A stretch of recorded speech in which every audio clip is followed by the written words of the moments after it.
하나님 주시는 말씀 같이 보겠습니다. 에베소서 1장 3절에서 6절까지 말씀입니다. 에베소서 1장 3절에서 6절까지 말씀 우리 한 절씩 교독하겠습니다.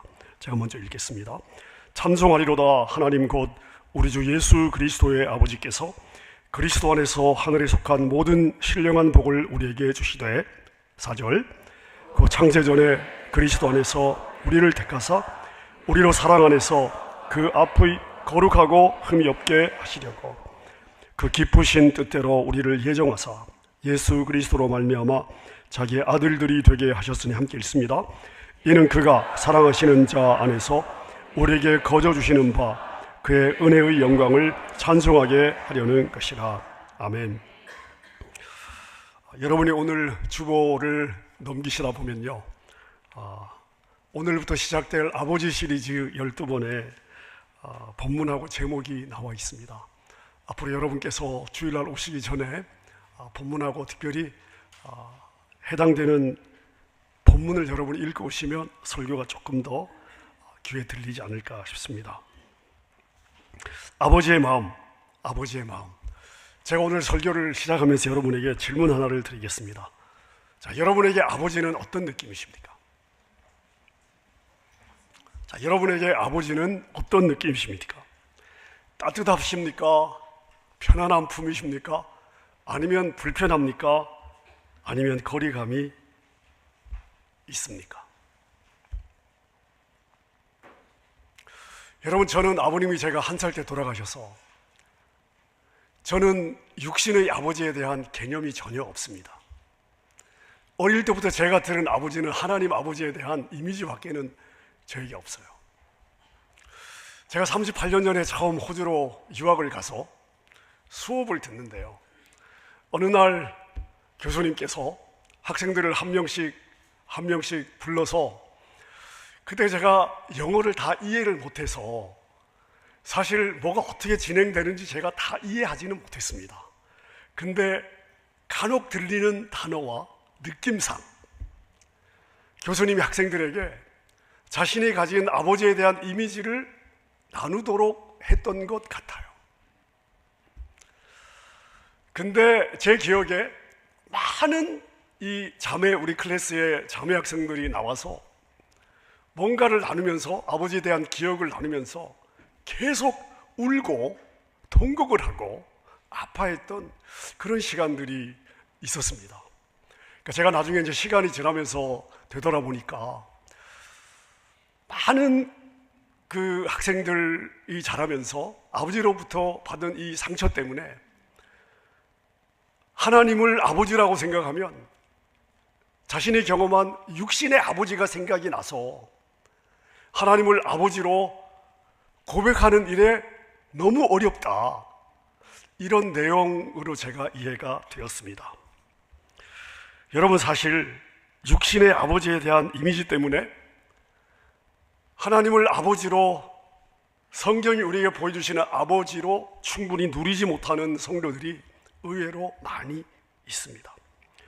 예를 들어서 엄격한 아버지 밑에서 자란 분들은 내가 잘해야 하나님이 나를 사랑하실 것이다, 내가 실수하면 하나님은 나를 혼내실 것이다, 내가 기도하고 봉사하고 헌신해야 하나님이 나를 인정하실 것이다, 이러한 의식들이 많이 있으십니다.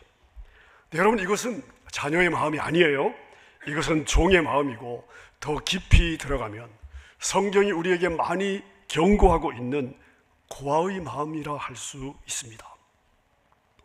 자, 그래서 앞으로 12주 이 아버지의 마음 시리즈를 통해서 성경이 말하는 아버지는 어떤 분이신가, 아버지는 우리에게 어떤 마음을 갖고 계시는가, 그 마음을 만나는 시간이 되었으면 좋겠다 싶습니다. 자, 여러분, 창세기 1장 1절이 어떻게 시작을 하죠? 태초에 하나님이 천지를 창조하시니라.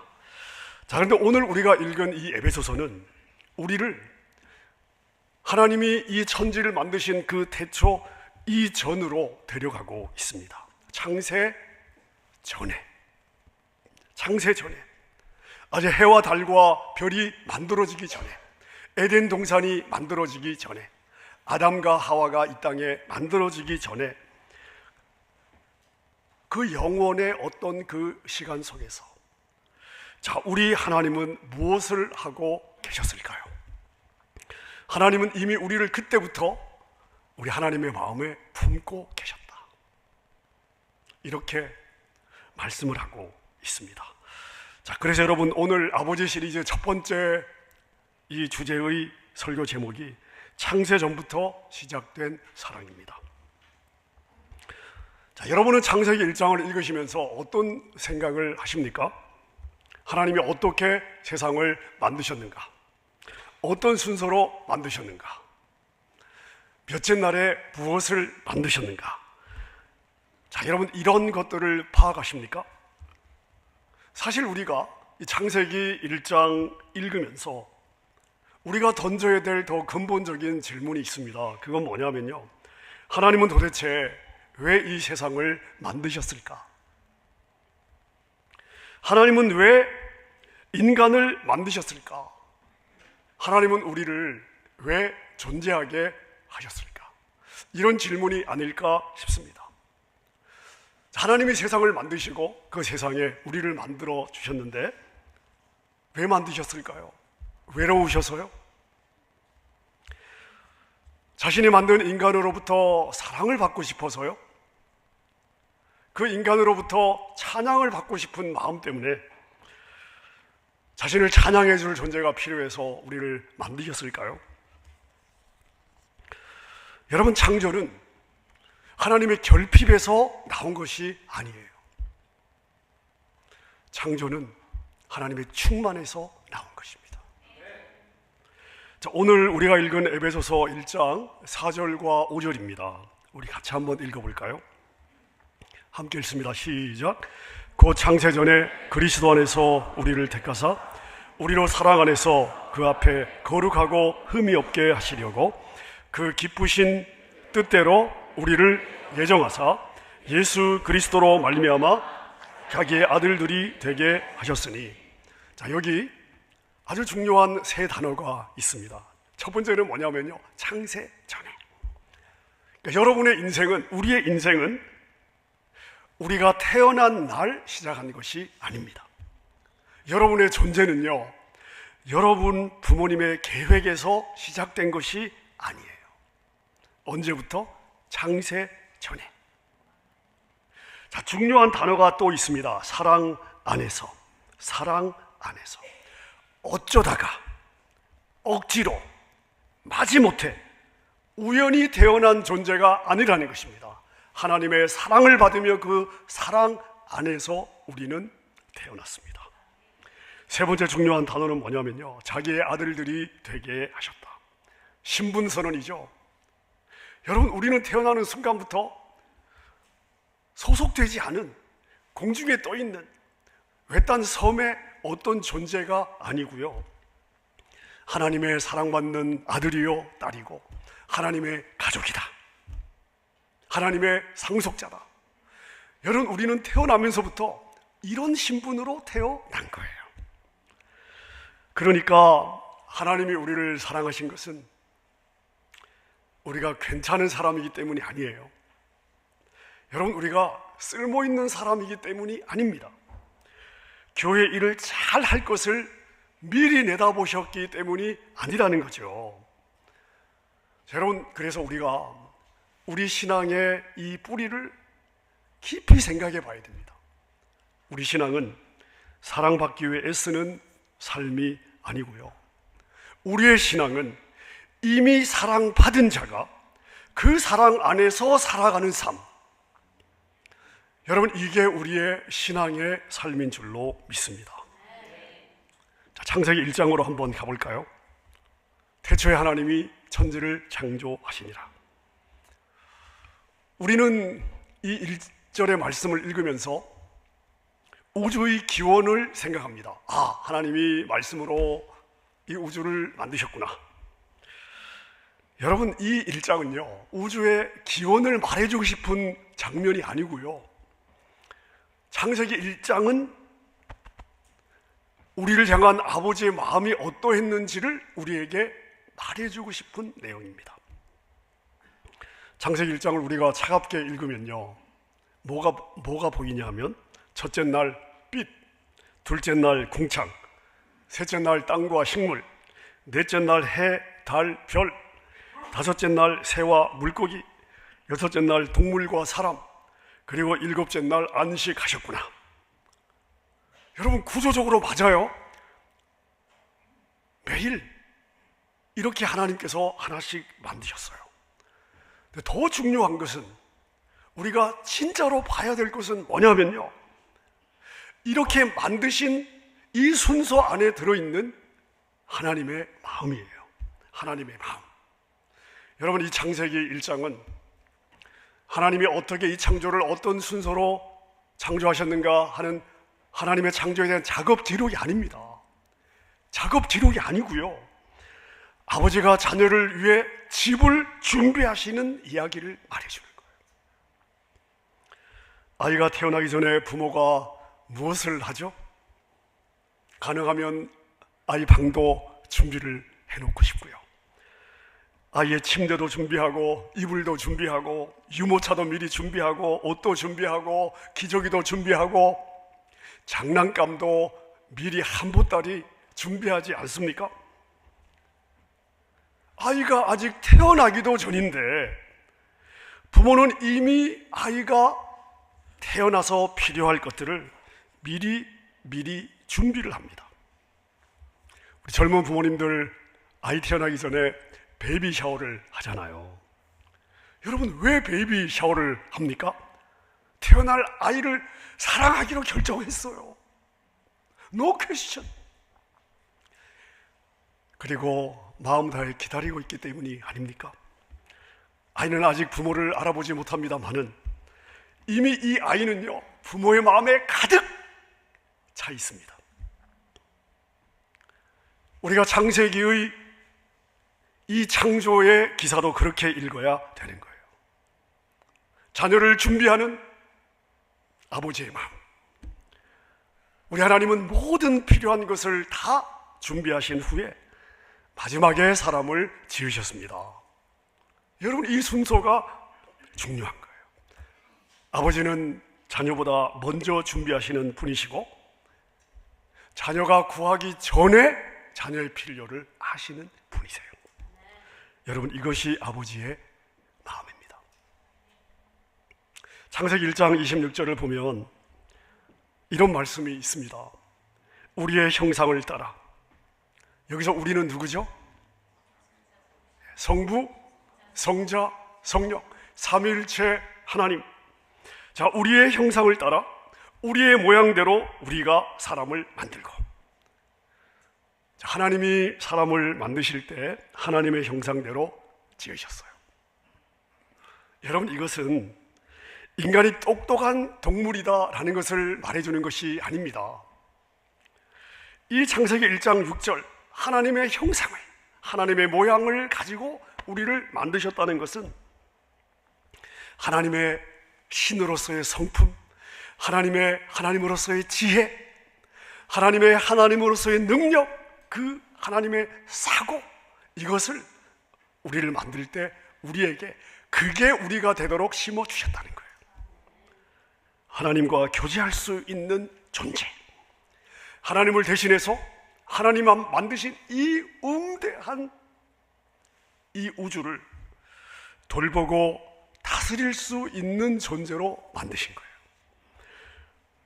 여러분, 쉽게 말하면 하나님은 우리를 그냥 쓰다 버릴 존재로 만드시지 않았습니다. 자, 그래서 저와 여러분, 우리 사람의 가치는요, 어떤 것을 잘하느냐 못하느냐 기능에서 나오지 않습니다. 얼마나 능력이 있느냐 없느냐 여기에서 나오는 것이 아니에요. 얼마나 성공했느냐에서 나오지 않습니다. 얼마나 많은 사람의 인정을 받고 있느냐에서 나오는 것이 아닙니다. 여러분, 사람의 가치는요, 우리가 하나님의 형상으로 만들어졌을 때 이미 어느 무엇과도 비교할 수 없는 가치 있는 존재로 만들어진 거예요.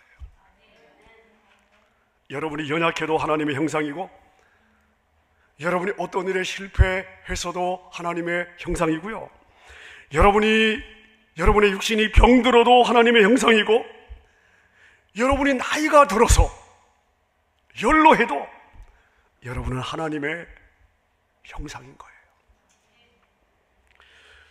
하나님이 인간을 만드시고 뭐라고 말씀하셨어요? 보시기에 힘이 좋았더라. 너무 좋으셨다. 여러분, 하나님이 너무 좋으셨어요. 아담이 아직 설교 한 편 한 적이 없는데요, 아담이 헌금을 한 적이 있어요? 봉사를 했어요? 금식을 했어요? 선교를 다녀왔습니까? 아니요. 아무것도 하지 않았어요. 그냥 만들어진 자체, 아담이라는 존재 자체가 이미 하나님이 보시기에 너무 좋았던 존재였습니다. 여러분, 존재 자체가 귀한 거예요. 왜요? 하나님의 형상이 그 안에 있으니까. 여러분, 세상은 네가 이것을 해내야 가치가 있다 말하잖아요. 근데 하나님은요, 너는 내가 지었기 때문에 가치가 있는 거야. 세상은 우리에게 뭔가를 해야 가치가 있다고, 능력이 있어야, 성공을 해야 가치가 있다고 말하지만, 우리 하나님은 우리를 보시면서 아니야, 너의 존재 자체가 나에게는 최고야. 여러분, 근데 우리는 이것을 믿어요. 머리로는 믿어요. 실제의 삶을 보면 여러분, 이 창조의 신앙이 우리 가슴까지, 우리 가슴 밑바닥까지 과연 내려와 있는가? 아버지의 마음을 머리로는 알고 있습니다만 나는 과연 누구인가 하는 이 정체성을 여러분, 이 창조의 신앙으로 과연 붙들고 있느냐? 창세기 1장 2장은 우리에게 분명하게 말씀하고 있습니다. 너는 우연히 던져진 존재가 아니다. 준비 없이 내몰린 존재가 아니다. 너는 먼저 사랑받았고, 먼저 준비되었고, 먼저 내 마음에 품어졌던 존재다. 여러분, 이 아버지의 마음을 믿으시기를 주님의 이름으로 축복합니다. 자, 그런데 여러분, 우리가 창세기 3장을 보면 너무나 슬프고 너무나 안타까운 변수가 등장하죠. 창세기 1장, 2장은 너무 아름답지 않습니까? 하나님은 아버지가 되시고 인간을 위하여 모든 것이 준비된 에덴 동산이 있습니다. 인간은 하나님의 형상이고요, 모든 관계가 퍼펙트했어요. 심히 좋았습니다. 자, 그런데 창세기 3장에 뭐가 들어오죠? 죄가 들어오는데요, 여러분, 죄가 들어오면서 가장 먼저 깨뜨린 것이 무엇입니까? 죄가 들어오면서 가장 먼저 깨뜨린 것이 뭐죠? 관계입니다. 죄가 들어오면서 하나님과의 관계가 깨어졌습니다. 하나님으로부터 숨는 존재가 되었습니다. 아담이 하와를 원망하고 인간관계가 깨졌습니다. 신뢰관계가 깨진 거예요. 자기 자신과의 관계가 깨어지고 자기를 위해 존재했던 이 피조 세계와의 관계가 깨졌습니다. 근데 여러분, 더 심각한 죄의 독이 있습니다. 이 관계가 깨지기 전에 이미 죄가 들어오면서 우리 인간 안에 심은 가장 심각한 독이 뭔지 아십니까? 죄가 우리 인간에게 심은 가장 심각한 독, 치명적인 독, 가장 심각한 독은 뭐냐? 하나님에 대한 의심입니다. 뱀이 하와에게 이렇게 말하죠. 하나님이 참으로 너희에게 동산 모든 나무의 열매를 먹지 말라 하시더냐? 참으로 하나님이 이렇게 말씀하신 거야? 여러분, 이것은 하나님이 진짜로 이렇게 말했는지 말씀을 안 했는지를 알아보고자 하는 정보 확인 차원의 질문이 아닙니다. 이 질문은 아담과 하와의 마음속에 하나님의 마음에 대한 의심을 심어준 질문이었어요. 하나님은 정말 선하신가? 하나님은 정말 나를 위하시는 분이신가? 하나님은 제일 좋은 건 나한테 감추고 계시는 건 아닐까? 여러분, 죄의 시작은요, 선악과를 따먹는 그 행동, 그 죄의 행동 이전에 아버지의 마음을 의심한 것에서부터 시작이 된 거예요. 여러분, 지금도 마찬가지 아닙니까? 여러분, 우리는 이렇게 예배를 드리고 하나님을 아버지로 고백합니다마는, 여러분, 우리의 넘어짐의 많은 부분이 결국 이 질문에서 나오는 게 아닐까요? 하나님은 정말 나를 사랑하십니까?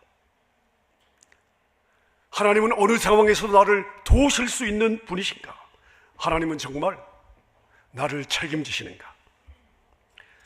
내가 하나님만 믿고 살아도 정말 안전한 거야? 괜찮을까?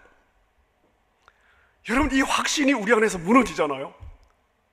내가 하나님을 안 믿어서가 아니고요, 이 아버지의 마음에 대한 확신이 무너졌다. 그러면 사람은 자기 힘으로 살기 시작하는 거예요. 자기 힘으로 인정받아야 살 것 같고, 누군가를 이겨야 안전할 것 같고, 내 욕망을 포기하면 나만 손해볼 것 같은 마음. 여러분, 성경은 이것을 뭐라고 이야기를 하느냐면요, 이게 바로 아버지가 없는 고아의식이라고 말합니다. 이 고아의 마음, 이 고아의 의식은요, 꼭 불우한 환경에서 자랐기 때문에 있는 그런 사람에게만 있는 것이 아닙니다. 교회 안에도 고아의식을 가진 하나님의 자녀들이 많이 있습니다. 분명히 하나님의 자녀입니다. 그 생각은요, 고아의식으로 너무 많은 영향을 받는 성도들이 있는 거예요. 고아의식은 계속해서 인정을 받아야 되고, 다른 사람과 비교가 심하고요, 실패를 자기 존재의 부정으로 받아들이죠. 여러분, 이 고아의식은 하나님과의 관계 속에서도 이런 거래를 자동으로 시도합니다. 하나님, 제가 이만큼 했잖아요. 복 주세요. 제가 봉사했잖아요. 이 정도 해결해 주세요. 제가 헌신했는데 왜 나에게 이런 일이 생깁니까?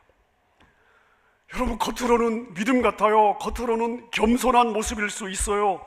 속은 뭐냐면요, 거래예요. 거래. 겉으로는 헌신 같습니다마는 속에는요, 불안이 있는 거예요. 내가 하나님 앞에서 완벽하지 않으면 하나님이 나에게 어텐션을 주지 않을 것 같은 불안감이 있는 거예요. 여러분, 우리가 냉정하게 말하자면 이 고아의식은 우리의 죄성과 과거의 상처로부터 오는 것입니다마는, 그러나 단순히 위로받아야 할 상처만이 아니에요. 여러분, 이 고아의식은 말씀 앞에 반드시 깨져야 될 불신앙인 겁니다. 물론 우리는 결핍된 환경과 깨어진 관계 속에 던져져서 이 땅에 내가 선택하지 않는 관계 속에 상처를 받고, 내가 선택하지 않는 환경의 그 결핍 속에서, 여러분, 우리는 그 결핍된 경험을 가지고 자라죠. 우리는 그런 상처를 충분히 이해할 수 있습니다. 육신의 부모에게서 받은 상처, 자라면서 어떤 권위자로부터 받은 상처, 가정에서 경험한 결핍들, 거절의 기억들, 실패의 트라우마, 여러분, 이런 부분들을 우리가 가볍게 다뤄서는 분명히 안 됩니다만은, 중요한 것은 뭐냐면요, 우리가 거기서 멈춰서는 안 되고 반드시 복음 앞에 서야 되는데, 복음은 우리를 피해자 의식 안에 가두어 두지 않습니다. 복음은 반드시 우리를 하나님의 마음 앞에 세우는 거예요. 나는 상처받았기 때문에 어쩔 수 없다. 나는 이렇게 살 수밖에 없다. 나는 버림받은 경험이기 때문에 어쩌겠냐, 내 마음이 불안한데 여러분 이해할 수 있어요. 하지만 그것이 최종 진리는 아닙니다. 우리는 그 과거에서 나와서 아버지의 마음 앞에 서는 거예요. 그것이 예수 그리스도를 통해 우리에게 주신 복음이 되는 거죠. 여러분 그게 복음이에요. 창세전에 하나님이 나를 하나님의 사랑 안에 선택하셨다. 예수 그리스도로 말미암아 나를 하나님의 아들이 되게 하셨고 딸이 되게 하셨고 그리스도 안에서 하늘과 땅에 속한 모든 신령한 복을 다 나에게 주셨다. 여러분 우리는요 이 복음 앞에 서야 돼요. 이 복음 앞에. 여러분은 더 이상 고아가 아니다. 여러분 아멘이 되시기를 바랍니다. 자, 말씀을 정리하겠습니다. 여러분 오늘 말씀은요 그냥 단순히 하나님이 나를 사랑하신다 이 위로 차원의 말씀이 아닙니다. 오늘 이 말씀은 나는 누구이냐, 여러분 우리의 정체성을 다시 한번 하나님과의 관계 속에서 잡아주는 말씀이에요. 여러분 이게 복음입니다. 그래서 오늘 말씀을 붙잡고 여러분이 세 가지를 결단했으면 좋겠습니다. 첫째는요, 여러분을 증명하려고 하지 마십시오. 내가 뭔가로 인정받아야 되고 그래야 내 존재가 증명돼야 된다고 여러분 그것이 여러분의 삶을 몰아가게 두시면 안 되는 거예요. 여러분 생각해 보세요. 얼마나 더 증명해야 충분할까요? 얼마나 더 해야 되죠? 얼마까지 가면 충분할까요? 대답하실 수 있겠습니까? 얼마나 더 성공하면 괜찮아질 것 같습니까? 여러분 주변의 사람들이 나를 다 인정해주면, 알아주면 내 안의 불안이 과연 사라질까요? 여러분 우리 정체성의 문제는요 성취로 해결되지 않아요. 여러분은 이미 충분한 사랑을 받고 있습니다. 이미 충분한 사랑을 받고 있어요. 여러분은 이미 충분한 사랑을 받고 있습니다. 여러분 자신을 증명하기 위해 살지 마시고요, 사랑을 받은 자로, 사랑받은 자로 살 수 있기를 바랍니다. 두 번째로, 여러분 고난이 올 때 나는 버림받았나, 여러분 이런 해석을 하시면 안 돼요. 어떤 문제를 만났을 때, 인생의 장애물 앞에 섰을 때, 내가 핸들할 수 없는 어떤 그 마음의 벽, 삶의 벽, 관계의 벽 앞에 섰을 때, 여러분 고아의식은요, 하나님이 나를 버리셨나? 하나님이 나를 잊어버리셨나? 나한테 관심이 없으신가? 내가 뭘 잘못해서 하나님이 나를 지금 벌을 내리시는 건가? 나는 역시 이 정도밖에 안 되나 봐. 여러분 그 생각 안에 갇히는 거예요. 이게 고아의식입니다. 그래 내가 하나님의 자녀라고 하는 믿음이 있잖아요. 그러면 이해가 안 가요. 내 상황이 이해가 안 돼요. 그래서 아버지께 달려가고요, 두려워요. 그래서 도망가지 않고요, 어디로 가냐? 은혜의 보좌 앞에, 우리 하나님 마음 앞에 서는 거예요. 하나님의 보좌는 여러분 김 목사의 해석이 아닙니다. 성경이 분명하게 말씀하시잖아요. 하나님의 보좌는 어떤 보좌다? 정죄의 보좌가 아니에요. 은혜의 보좌예요. 여러분 은혜가 무엇입니까? 받을 자격 없는 인생에게 조건 없이 거둬주시는 하나님의 사랑이잖아요. 하나님의 보좌는 은혜의 보좌다. 그래서 성경은 숨지 말고 아버지께로 가라, 정죄감 속에 머물지 말고, 여러분을 정죄하지 말고 은혜의 보좌 앞으로 담대히 나아가라 말씀하시는 거 아닙니까? 여러분 우리의 믿음은요 내가 겪는 모든 상황을 다 설명하는 능력이 아니고요, 우리의 믿음은요 설명되지 않는 상황 속에서 하나님께 달려가는 능력인 줄로 믿습니다. 마지막 세 번째는요, 여러분 우리 주변의 사람은 경쟁자가 아니에요. 여러분 이 자리에 있는 모두는요 가족입니다. 아버지의 마음을 우리가 정말 알았다면 우리는 주변을 보는 우리의 시각을 한번 점검해 볼 필요가 있습니다. 하나님의 사랑은 한정된 빵 조각이 아닙니다. 누가 더 받으면 내가 덜 받아야 돼요. 하지만 우리 아버지의 집에는 은혜가 부족하지 않습니다. 아버지의 사랑을 아는 사람은요, 남의 은혜를 기뻐하고 다른 사람이 세워질 때 박수를 칠 수 있어요. 내가 주인공이 아니어도 마음이 너무 편안하고요, 내가 인정받지 않아도 섭섭함에 갇히지 않습니다. 여러분, 우리에게 이 아버지의 마음이 있습니다. 이제 여러분, 누군가에게 작은 에덴이 되어주면 안 될까요? 누군가에게 쉴 공간이 되어주면 안 될까요? 누군가에게 안전함이 되어주면 안 될까요? 누군가에게 격려가 되어주면 안 될까요? 누군가에게 다시 시작할 힘이 되어주면 안 될까요?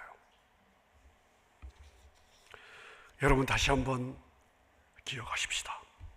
저와 여러분은 창세전에 하나님의 사랑 안에서 하나님의 기쁘신 뜻으로 아버지의 마음에 품어진 하나님의 사랑받는 아들이요 딸인 줄로 믿습니다. 이 아버지의 마음을 받은 자답게 이 아버지의 마음을 흘려보내는 여러분의 삶이 되시기를 우리 주님의 이름으로 축원합니다. 오늘 말씀 생각하면서 함께 찬양했으면 좋겠습니다. 여러분, 우리를 향한 아버지의 사랑이 얼마나 아름답습니까? 아버지의 마음을 생각하면 우리의 마음이 부요해지지 않으십니까? 우리 이 찬양 믿음의 고백으로 주님께 드리십시다. 그 사랑 얼마나 아름다운지, 그 사랑 얼마나 날 부욕해 하는지, 그 사랑 얼마나 크고 놀라운지를, 그 사랑 얼마나 나를 감격하게 하는지, 그 사랑 얼마나 아름다운지, 그 사랑 얼마나 날 부욕해 하는지, 그 사랑 얼마나 크고 놀라운지를, 그 사랑 얼마나 하게 하리지, 그 사랑 얼마나 아름다운지, 그 사랑 얼마나 날 부욕해 하는지, 그 사랑 얼마나 놀라운지를, 그 사랑